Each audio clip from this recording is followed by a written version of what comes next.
கொண்டாடப்படுகின்ற விழாவாக அமைந்திருக்கின்றது. அடியவர்கள் சென்ற ஆண்டுகளிலே மனு வந்து பெரும் கொடைகளை தந்துதவியவர்களுக்கு நன்றிகளையும் வாழ்த்துக்களையும் ஆசைகளையும் கூறி அதன் நிதி பங்களிப்பு இங்கே மீதம் இருந்ததினால் அந்த முக்கியங்களும் பாதுகாக்கப்பட்டுக் கொண்டிருக்கின்றது.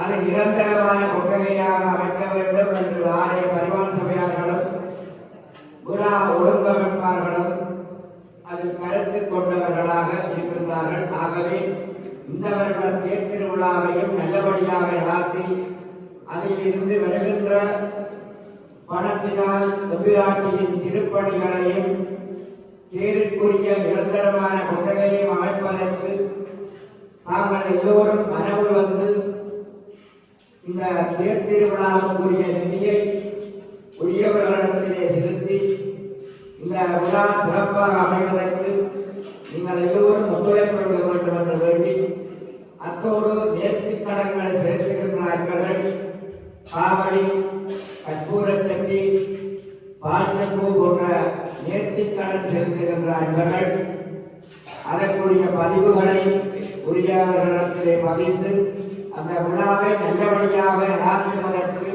ஒத்துழைப்பு நல்குமாறு அன்புடன் வேண்டி அமைகின்றோம். இன்றைய தினம் இங்கே பிறந்த நன்னாளை கொண்டாடுகின்ற ஆலயத்தின் நிர்வாகத்தில் ஒருவர் வசீகரன் அவர்களுக்கு வாழ்த்துக்களையும் நல்லாசிகளையும் தெரிவித்து அவர்களை இங்கே வருகை தந்து எம்பிராட்டியின் அதன் திருவருள் பிரசாதத்தை பெற்றுமாற வேண்டி அனைவருக்கும் நல்வாழ்த்துக்கள் கூறி அமைகின்றோம். நன்றி.